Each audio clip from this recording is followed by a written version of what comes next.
pagkalat ng deep fake pornography kung saan pinagmumukhang ginagawa ng isang tao ang di naman niya ginagawa. Sa pamamagitan ng artificial intelligence, kinundi na sa Senado, kabilang sa mga resource person sa pagdinig at nabiktima na raw ng deepfake pornography ang aktres na si Angel Aquino. Umaasa siyang makakahabol ang ating mga batas sa pagsugpo nito. It was dehumanizing. It was digital assault, one that leaves no bruises on the skin, but strips away one's dignity in the most obscene manner imaginable.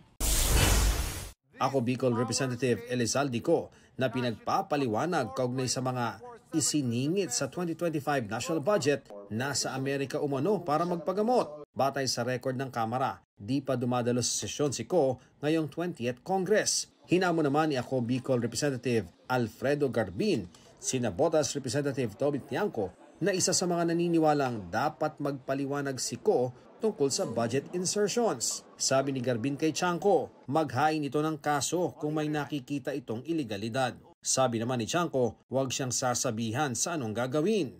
Ian Cruz nagbabalita para sa GMA Integrated News.